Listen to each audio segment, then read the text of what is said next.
Okay, solving equations, Bill. This feels like algebra now, doesn't it? That's right. This is really what most of what we've been teaching you up to now is building towards. The main thing we want you to now do toward the end of the course is learn how to solve both linear and quadratic equations. And hopefully the skills we've taught you up to now will allow this to be easy. Yes. Let's look at our first equation here. You have a very simple algebraic equation, x minus 5 equals 10. Now before we do anything to this question, you should be able to solve this one in your head. What value of x take away 5 is going to be 10? Well, I think you know the answer is 15. Right. So let's not avoid the obvious here. This is a simple problem. You can do it in your head. So how do we come up with that answer algebraically? Well, these are what we call one-step equations. And the only rule we're going to remind you of constantly is whatever you do to one side, do it to the other. Those of you that are Libra like I am, it's a good balancing effect. That's what we're focusing on. So this problem, we have x take away 5. So 5 is being subtracted from x. We want to do the opposite of that and add 5. On the left side, negative 5 plus 5 cancel out. So you're only left with x on the left-hand side. Now, since we did that to the left, on the right side we added 5, and that gives us 15. Again, we knew this answer before we started, so that just reaffirms the process that we're going to use. That's right. On the second one, this is also a one-step equation, but instead of 5 being added to x, 5 is being multiplied times our x. So to undo that, we're going to divide both sides by 5. In this situation, 5 divided by 5, as we just learned in our last chapter, cancel out to 1. So we carry down x, and then on the right-hand side, we have 10 divided by 5, which is 2. And again, it's worth mentioning in this equation, too, you may have known the answer to this was 2 just by looking at it. 5 times what number is 10? Well, that number must be 2. But the equations will get more complicated later on, so we want to make sure you understand the steps. Again, your job is to always do essentially the opposite of what is being done in the problem. In this problem, the first problem, they're subtracting 5, so you do the opposite of that, you add 5. In the second problem, they're multiplying by 5, so you do the opposite of that, you divide by 5. Whatever they do, you do the opposite on both sides. Great points. Okay. Our next question is what we formally call a two-step equation, or we'll just start using the term multi-step equation. You always want to do the adding and subtracting first. If not, you end up with a lot more problems than you want to deal with if you decide to do the division first. Right. Your goal is always to get the variable on one side by itself first before you do any multiplication or division. So always aim to get the variable isolated. Yes. So in this problem, our first step, since 4 is being added to our x, we will subtract 4 from both sides. And those of you, if I'm walking around looking at your notes, I would really prefer to see it written this way. That is a linear approach, top down on your paper. Very easy for your teacher to come around and look and see mistakes when you write things out this way. Second step, now that we've isolated our x, 2 is being multiplied by it. Again, to undo that, we want to divide both sides by 2. Nice Christmas colors here. So our final answer in this problem becomes x equals 4. All right, you know, Jerry, let's actually check that answer to make sure that it's correct. Okay. This 4, when substituted back here at the beginning, should give us 12, this the left-hand side of the equation. So 2 times 4, order of operations, do the multiplication first. That gives you 8. Carry down your 4. Yep, it looks right. Sure enough, there's 12 on both sides. So again, remember, anytime you solve an equation, you can always check your answer to see if it's right. If you plug in the value you got for x into the original equation, you should get a true sentence. Absolutely. This is why multiple choice tests sometimes are nice on this area, because you can actually just plug in all the answers and see which one works. Of course, sometimes you might run out of time if you do it that way, so I think Jerry and I probably recommend that you solve the equations. Still, it's good to know you can do that in an emergency. Absolutely. Okay, the next problem. Again, we want to take care of our addition and subtraction, but you'll notice this is the first one where we have numbers and variables on both sides. Now, it really doesn't matter which one you decide to move first. However, I will always recommend that you bring the x's to the left and the numbers to the right. So using that principle, my 2 is being added, so therefore I'm going to subtract it from both sides. Carrying this down, I now have 6x equals 4x, and 2 negatives add together, give me -8. So now the numbers went right, my variables must go left. So I'm going to subtract 4x from both sides. This leaves me on the left side with 2x, and on the right side, -8. And then our last step, just like in the previous problem, is to divide. So dividing both sides by 2, and that leaves us with the answer, x equals -4. Right, in that step there where Jerry has 6x equals 4x minus 8, sometimes students ask me, well, how do I know to subtract the 4x from both sides? Since that 4x there is positive, in essence, that counts as them adding 4x to that side of the equation. So to get rid of a positive 4x, you subtract 4x, or if you like, you add -4x to both sides. Again, you're always doing the opposite operation, or if you like, you're using the opposite sign. Great points again. Okay, the last type is the type that you're probably going to see on your exit test. Right, and again, this is about as hard as they'll get, but if you can do a problem like this, then you pretty much understand everything we have to teach you about this particular type of problem. Exactly. So this problem, we're going to use a lot of principles from previous chapters. The first one being the distributive property. Here, we need to distribute out the -2, and over here, we need to distribute out the 5. So here's our new equation. -6x plus 14, carry down the 1. The 1 is not multiplied by 2 because 1 is outside the parentheses, equals 5 times x is 5x, 5 times -1 is -5, and then again, carry down 3x. Now again, the principle here, we want to combine like terms on each side. When we combine like terms, we do not add opposites. We don't even worry about that. They're on the same side, so we can combine these two over here, and on this side, we can combine the 2 x's. So here's our new equation. -6x plus 15 equals 8x minus 5.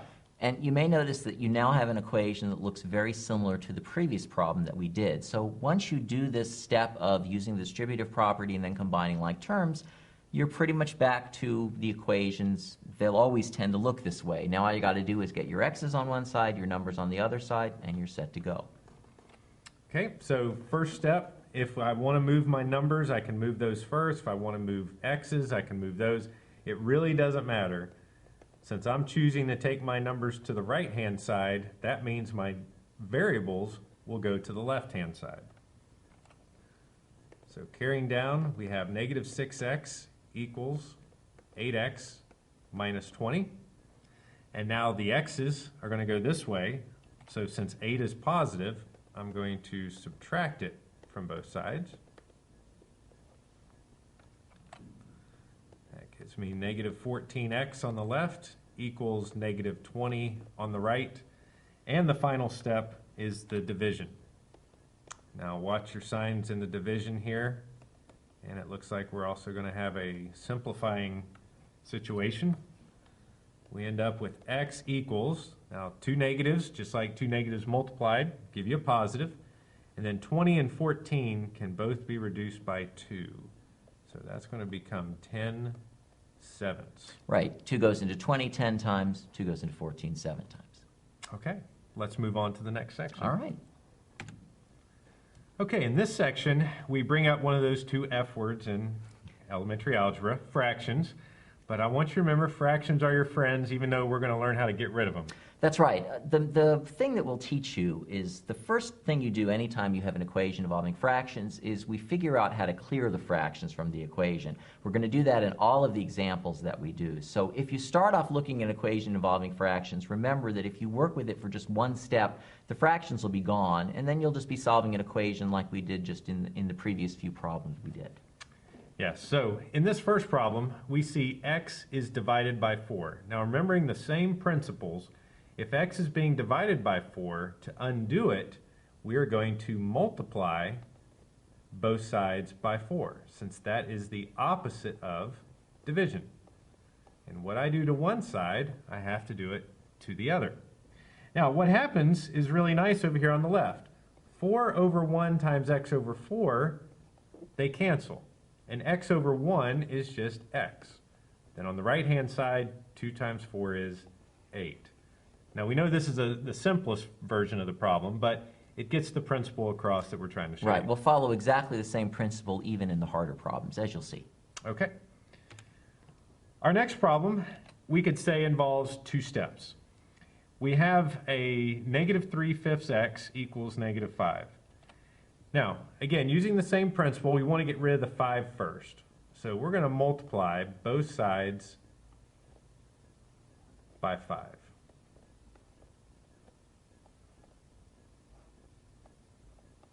Okay? On the left-hand side, the 5's cancel. So you're just going to carry down negative 3x. On the right-hand side, you have 5 times negative 5, which is negative 25. Now, this is just like one of the first problems we were starting with in this course, or in this section. To finish it, we just undo what's being done to our x. So since negative 3 is multiplied by x, we will undo it by dividing both sides by negative 3. This leads us to our final answer of x equals 25 thirds. Right, remember, negative over negative is still positive. Yes, and we do not write mixed numbers in this course, so get used to improper fractions as final answers. All right, let's go a little bit harder. Okay, in this problem, we now have division and addition built into the same problem. Just like we did before, we always wanted to clear all the addition and subtractions before we deal with multiplication or division. So in this problem, I'm going to go ahead and add 4 to both sides. And then that's going to carry down x over 2 equals 7. Now to undo what's being done to our x, we will then multiply both sides by 2.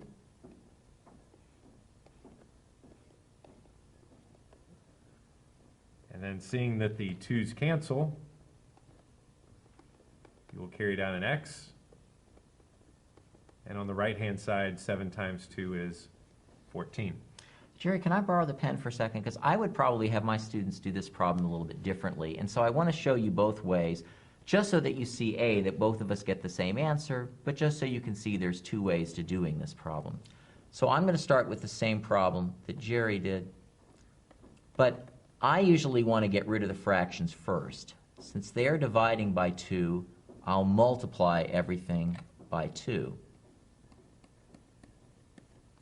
Notice that means multiply each piece by 2, everything on each side. This now gets rid of my fractions. This will give me x minus 2 times 4 is 8 equals 2 times 3 is 6. Finally, since they're subtracting 8, I'll do the opposite and add 8 to both sides.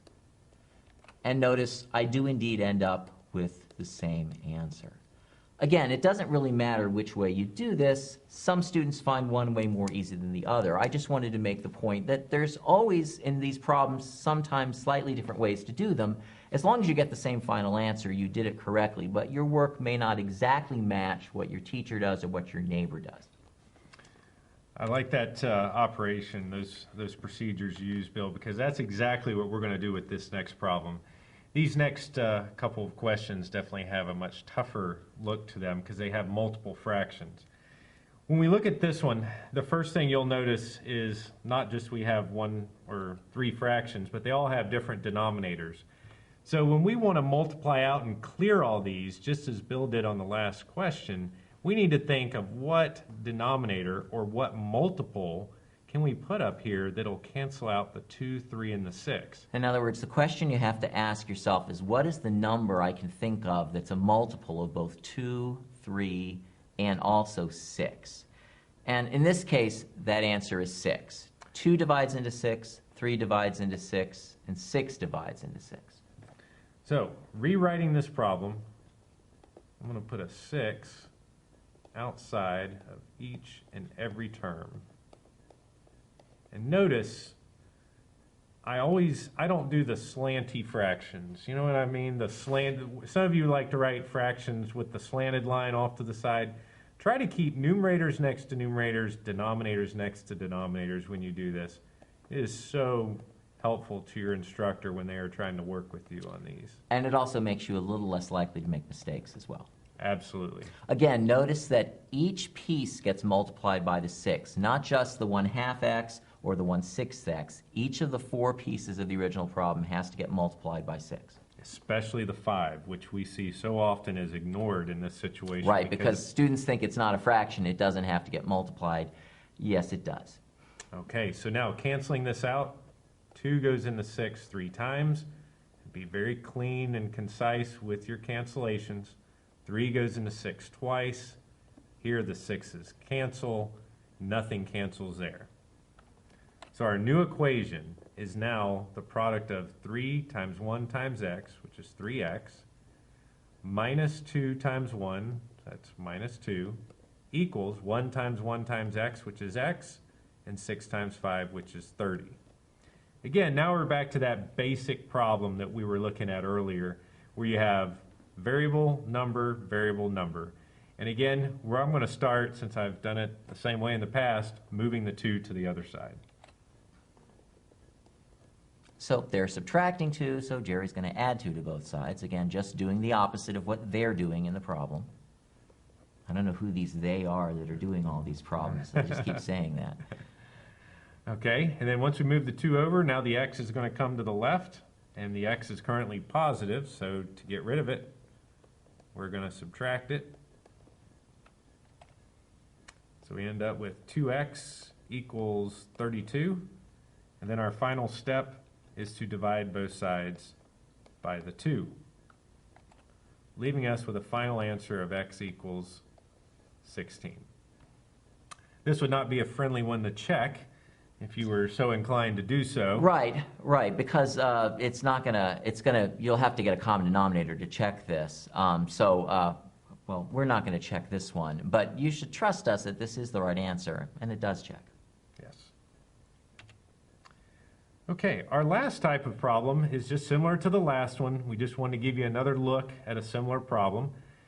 You see multiple fractions in the equation. So the first step you want to think of is what's that common denominator that both 5 and 3 will cancel into? Right. What's the first number you think of that's a multiple of both 5 and 3? And probably the number that comes to your mind is 15. 5 goes into 15 and 3 goes into 15, so we'll use that. Okay, so rewriting each piece. 15 times 1/3 equals, and over here, just to stay standard, I'm going to put 15 times 2x, and then minus 15 times 1. Again, remember, everything gets multiplied by the 15, not just the fractions, the non-fraction terms as well. Okay, now canceling. 5 goes into 15 3 times. 3 goes into 15 5 times. And over here, there are no denominators, so we're not going to cancel a thing. So our new equation becomes 3 times 2 times x is 6x. 5 times 1 is 5. And over here, 15 times 2x is 30x. And 15 times 1 is 15. Now, proceeding as we've done in the past with these types of problems, we're going to move the 5 to the right. And just to show you a little shortcut, I'm sure some of you are doing it already. If you know the 5's going over here and you've left the room on your paper, you can go ahead and move the x at the same time. No reason why you can't. So these cancel, so what you have left is negative 24x on the left side, and on the right side, negative 20. Your final step is division. We want to divide both sides by the negative 24. And that leaves us with a final answer. 4 goes into 20 5 times. 4 goes into 24 6 times. And Bill, the signs? Again, negative over negative is positive. And the only thing I wanted to mention is that, again, make sure when you're looking at your final answer, especially if it's a fraction, make sure that fraction is reduced to lowest terms. A common mistake here would be to maybe divide both of those by 2 and give me 10/12 as the final answer. But 10/12 can still be simplified to 5/6. Good point. The last point we want to make is, again, if you looked at this paper as a whole, a teacher, when they scan this, they should be able to see, in general, this equal sign kind of in a straight line on your paper.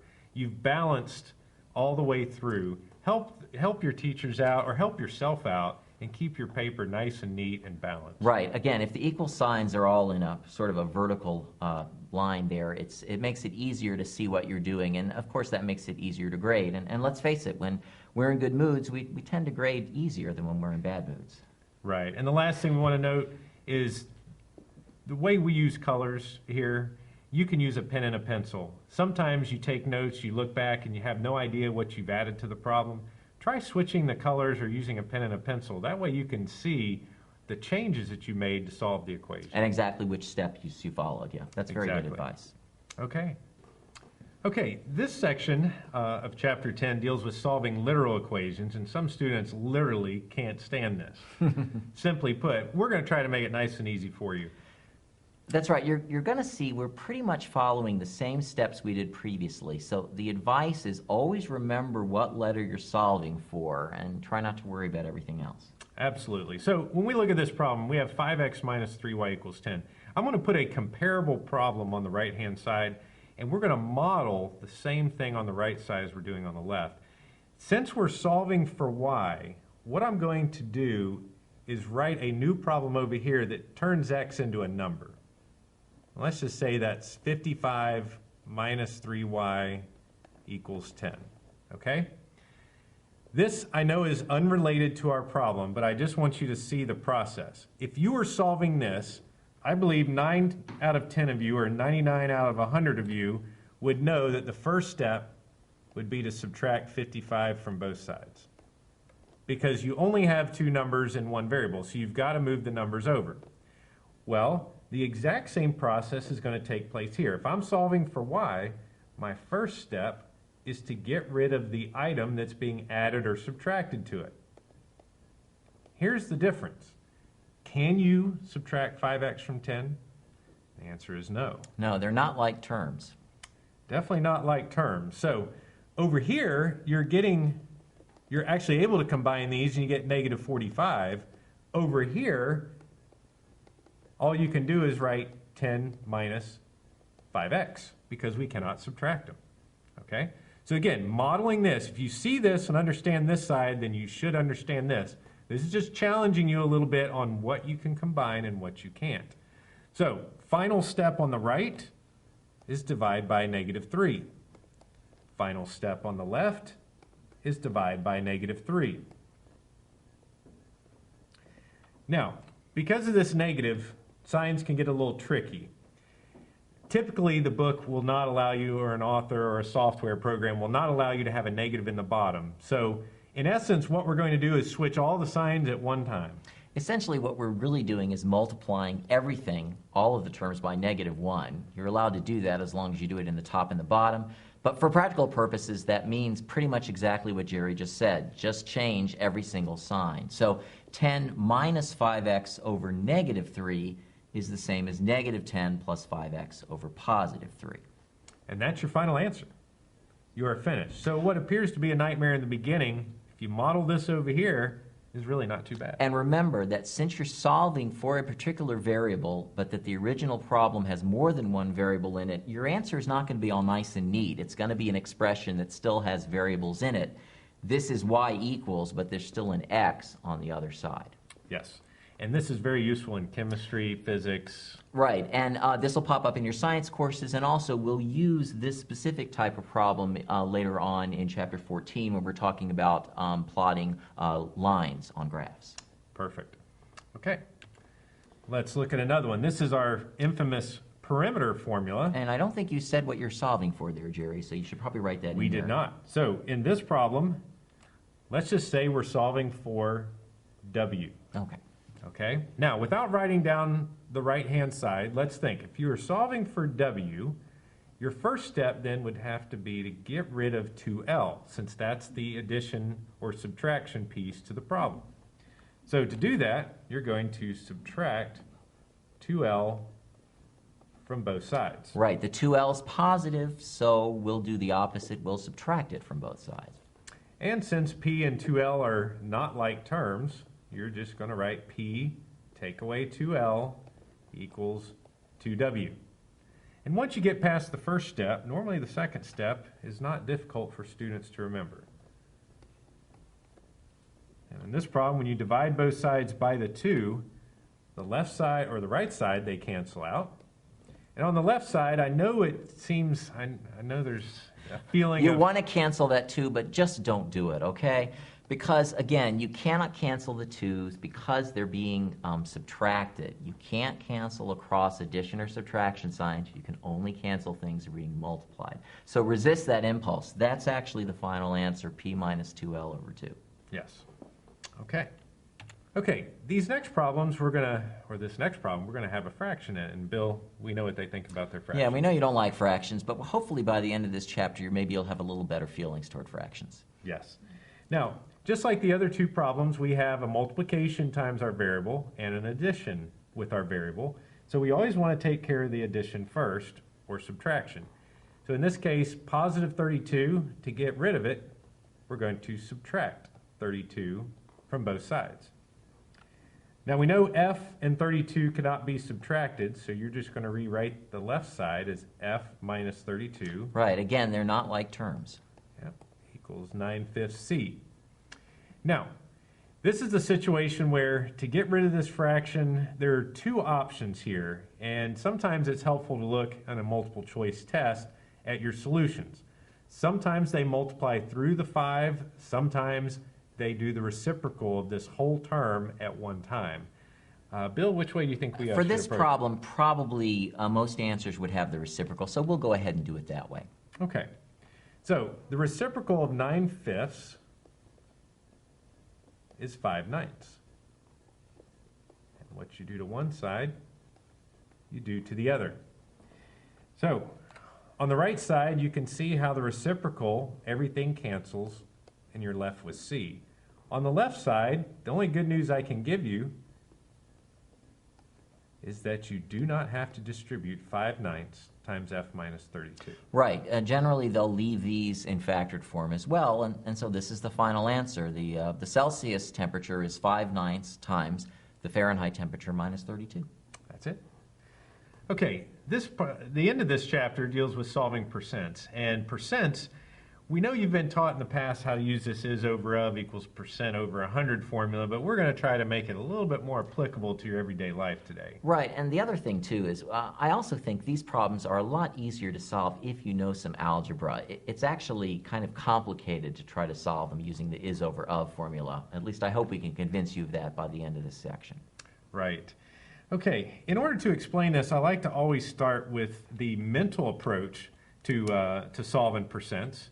This 10% rule that I'm referring to is a very simple rule that I think Bill's 5-year-old, if he had a 5-year-old, would be able to solve. And I do need to say that Jerry loves the 10% rule. If you take any class with Jerry, chances are he will put the 10% rule in there somewhere. Trust me on this. Yes, I've been ripped off too many times, Bill, and I'm trying to save the world money. So, if you have 40, and I put the decimal at the end because that's where it's assumed to be, and I say, Bill, what is 10% of 40? The easiest way to find 10% of 40 is to know that that means to move the decimal point simply one place to the left. That's it. Now, this is why I said Bill's 5-year-old, if he had one, would be able to do this. $4 or 4, if we're not dealing with dollars, is simply 10% of 40. Now you say, well, why is that important? Well, let's go back over here to this problem. You're walking through a store. There's an item on sale for $40, or the price is $40, but it's on sale 30% off. How do you know that they ring it up correctly? Right. In other words, how do you know what the 30% off price is? In particular, how can you do that in your head? That's right, because most of you don't carry calculators with you. Even though they're sitting on your cell phones, you don't have them with you. So you need to be able to quickly estimate, are you getting the appropriate discount? So when we have 40, and we just determined that 10% of 40 is 4, then how would we find 30% of 40? Well, since 30% is just 3 times 10%, then 30% of 40 should just be 3 times that 4, so I guess it should just be 12. That is correct. 12 is the answer that we're looking for. Right, and in particular, if it was 30% off, we would subtract that 12, so if it was a $40 item and we're taking $12 off, how much is it worth? Around $28 Right, in right, tax. so if they don't ring it up for $28, then, well, something's the matter. That's right. Let's look at another one. Okay. I realize tipping is changing these days, and it may not be 15% anymore. Jerry and I disagree on this. Jerry often has people who are waiters or waitresses in his classes, and he says when he explains to them that a good tip is 15%, often they tell him that that is not the case anymore. But actually, how much you tip is not really part of the course, so we'll leave it at that. That's right. That's right. And we need to make that clear. I do 20% tip Right, I do sometimes, 20% as well. But again, we're not here to tell you how much you should tip. We're here to teach you algebra. That's right. So when we look at this problem, we say, okay, 15% of 50. In a situation where you're sitting at a table and you're trying to figure this out, the first thing you want to do is find 10%. Well, 10% of 50, by moving the decimal one place left, is 5. Now, if that's 10% and you need 15, well, all you need to do is figure out what 5% is. Right, because if I add the 10% to the 5%, that'll give me 15%. That's it. So let me put that little expression on the side. So 5% is half of 10. So if you know your money, half of $5 is $2.50. $2.50. So your tip in this situation would be $7.50. That's Or right. if we're talking about discounts. Now, obviously we realize that you may not want to do this mental approach. And what about other situations? What about 18%, 23%? Well, go back to those decimal rules. The simple approach to doing these is to multiply. Right. Remember that 15% of 50 of in algebra always means multiplication. So 15% of 50 just means multiply 15%, that is 0.15 by 50. That's right. Move the decimal 2 places left. When we multiply, we end up with this. Carrying down our numbers, you end up with 750, and you recall to count there are 2 places to the right of your decimal. So this decimal must come 2 places left. And notice we do get the same answer, $7.50. So you could also get the answer this way. Notice we didn't use a calculator because, as we've mentioned, you can't use a calculator in this class. That's right. Now, this next problem is more the word problem type that you might see on a final exam or exit test in this course. Typically, the other two you don't see, but they were good build-ins into this type of problem. Right, and it's possible that you might try to do a problem like this in your head, but sometimes these problems won't be rigged with numbers that are quite as nice as the problems we've looked at so far. So we're actually going to solve this problem algebraically to make sure it's clear to you how you set these up. Good point. Okay, we have a basic equation that we use for percents and sale prices and original prices, and that equation is the following. The original price of an item, take away its discount, equals the sale price of the item. Now the discount for this problem, 40% off, is calculated by taking the original price times 0.40, just like we did in the previous problem when we showed you how to multiply percents of numbers. So filling this in, we're looking for the sale price, so that is our variable, that's our unknown. We do know the original price, and we do know our discount of 40%. So substituting those in, 16, take away 16 times 0.40 equals the sale price.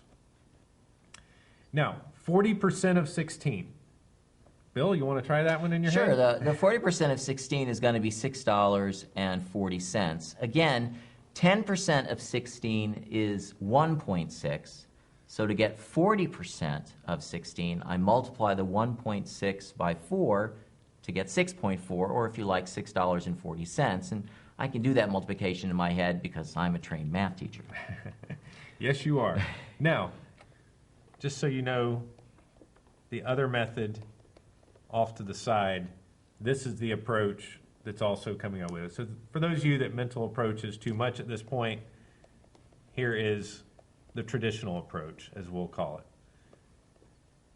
And that's where we're coming up with 640. Again, there are 2 places to the right in the .40, so there have to be 2 places to the right in the final answer. That's right. Okay, going back to this problem, we didn't comment on it because we're just assuming these things now, but in the original equation, this is multiplication, this is subtraction. You do the multiplication before the subtraction. Don't forget those order of operations. They never change in your algebraic career. So now our final answer, 16 take away $6.40 is going to give you $9.60 as your sale price. All right, so now let's do a problem where instead of knowing the original price and finding the sale price, let's do one where we know the sale price, but we have to figure out the original price. Problems like that are common sometimes on the exit test. Yes, great point. Okay, so here's our new problem. Find the original price of an item that is selling for $19.20 after a 20% discount. So, as Bill alluded to, we do not know the original price. I'll rewrite the formula.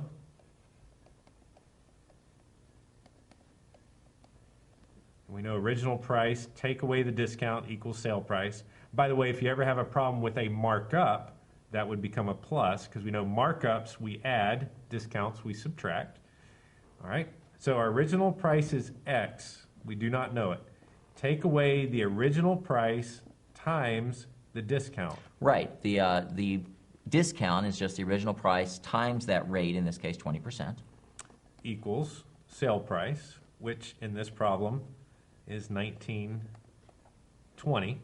So let me ignore that SP over there. Okay. Now, this is where it gets real tricky. Students do not see the relationship between these two. But these, believe it or not, though they're a bit disguised, are actually like terms because they both have an X, and so they can be combined. That's right. And if you know your money, this is 1x, take away 0.20x. This is $1, take away 20 cents. Right, and $1 minus 20 cents is just 80 cents, so that must be 0.80x. And that is set equal to 1920. Now, our final step in solving this equation is to divide both sides by 0.8. Now, that takes us back a few chapters. Right, we have to go back to doing the division of decimals.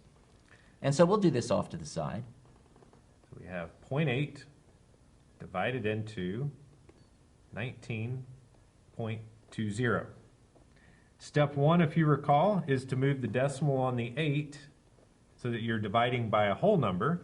And what you do with the 8, you also will do inside, and then carry that decimal straight up. And now it just becomes a Right, now it's division just problem. a basic division problem. 8 goes into 16 twice. 8 into 19 twice. Mm-hmm. Carry down 32. Then 8 goes into 32 4 times. We have no remainder. So our final answer, X, is going to equal $24.